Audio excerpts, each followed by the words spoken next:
안녕하세요. 로렌조입니다. 어제 장중에 L3 해리스 익절했습니다. 목표는 3%였는데 보시면 2%죠. 근데 2%에서 어제 2%에서 그냥 익절했고요. 그 이유는 나중에 말씀드리겠습니다. 제가 L3 해리스에 진입한 이유는 저는 주로 신고가 돌파 매매를 하는데 차트를 봤을 때 전 신고가를 돌파했습니다. 그래서 사실은 이때쯤 매수하는 게 맞았는데 제가 다른 주식에 투자하고 있어서 12일 날 이날 매수를 했죠. 제가 원래는 익절가와 손절가를 1로 두거든요, 보통은. 근데 손절가를 되게 짧게 둔 이유가 벨스리 해리스가 신고가 돌파해서 가다가 한번 꺾여서 21선에 붙었어요. 그래서 21선을 뚫고 내려올 수도 빠질 수도 있겠다. 빠지면 크게 빠질 수 있기 때문에 그래서 1%로 손절 기준을 잡았고요.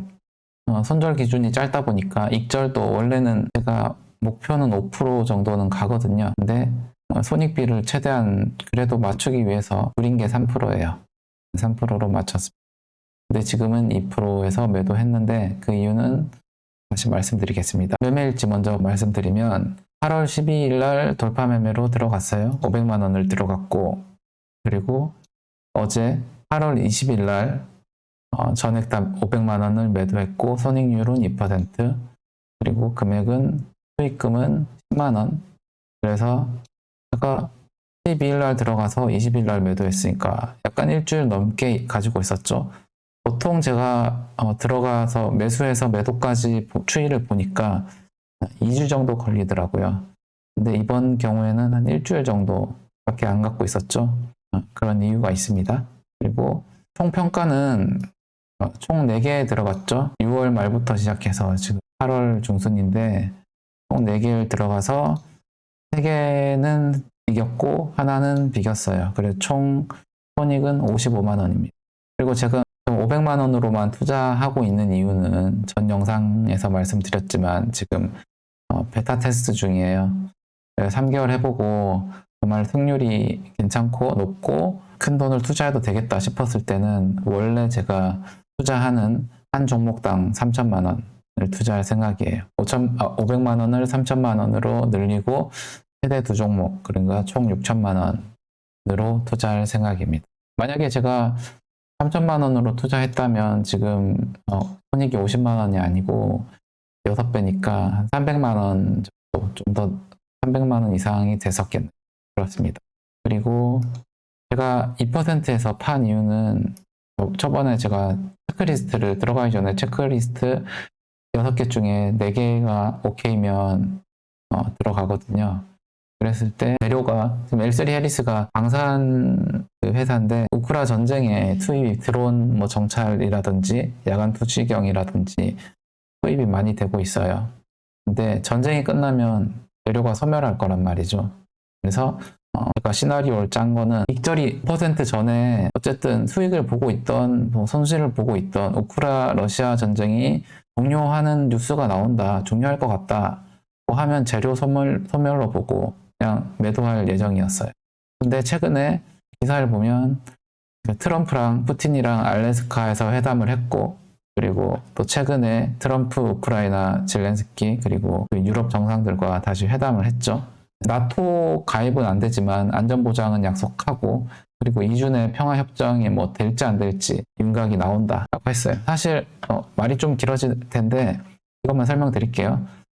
젤렌스키 입장에서는 어떻게 결정을 1대1로의 기로에 있는데 정치적으로는 저렇든 욕을 먹을 수밖에 없어요. 전쟁에 협의한다면 분명히 불리한 입장이에요. 러시아에서는 땅을 더 요구하고 있고, 그리고 우크라이나에서는 땅을 더 주지 않으면 공전을 할 수 없는 그런 상황이에요. 근데 서방 국가들은 땅에는 관심 없죠. 우크라이나가 땅을 주냐 안 주냐 이것보다는 종전에 더 우선순위로 두기 때문에 종전을 계속 압박을 하고 있고, 만약에 젤렌스키가 종전을 안 하겠다, 땅을 줄 수 없다라고 했을 때는 이 서방의 지원들이 줄어들 수도 있고, 그렇기 때문에 젤렌스키 입장에서는 사면초가죠.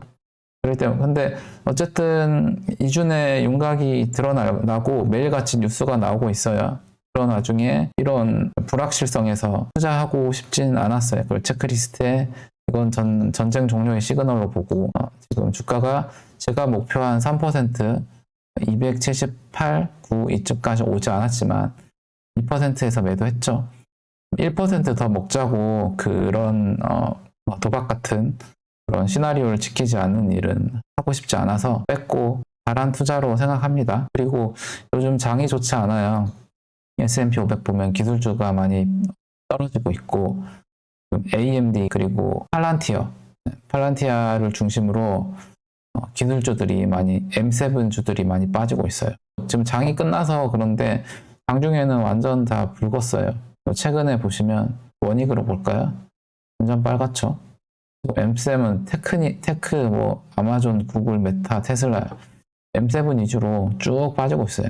저는 이렇게 빠지면 원인을 알아야 된다 생각해요. 그래서 항상 분석을 하는데 보면 기사를 보면 샘 알트먼이 AI가 버블이다라는 그런 인터뷰를 했대요. 그래서 때문에 많이 시장이 빠지고 있다. 그리고 MIT 보고서에도 기술주들이 버블이다, AI가 버블이다라는 비슷한 내용의 취지로 보고서를 냈기 때문에 시장이 뭐 잘은 모르겠어요. 뭐 그 다른 원인은 제가 개인인 제가 알 수는 없고 그리고 특이한 점은 원만스로 볼까요? 이때는 좀 한 달 전은 기술주가 좀 괜찮았는데 한 2주 전부터 계속 빠지기 시작하더니 계속 빠지고 근데 특이한 점은 이 컨슈머가 기술주가 몇 달 전부터 이런 상황이 도드라져 보였는데 기술주가 빠졌을 때 컨슈머 마켓이 오르더라고요. 그리고 기술주가 엄청 올랐을 때 컨슈머 마켓이 떨어지고 약간 소비재랑 기술주랑 반대로 가는 경향이 있더라고요. 만약에 내일도 그렇고 앞으로도 기술주가 떨어진다면 컨슈머 마켓은 소비재 마켓은 좀 더 좋을 수도 있다. 제가 생각해 봤을 때는 어쨌든 이런 소비재가 코카콜라나 이런 것들이 그 장기 투자나 보수적 투자에 적합하잖아요. 특히 코카콜라 이런 거는 배당도 더 많이 주기 때문에 물론 주식이지만 주식 중에서도 안전 자산이기 때문에 지금 같은 하락장에서는 좀 선방을 하지 않은가. 그래서 컨슈머 마켓을 좀 더 지켜봐야 될 것 같아요. 오늘은 여기까지 하겠습니다. 시청해 주셔서 감사합니다.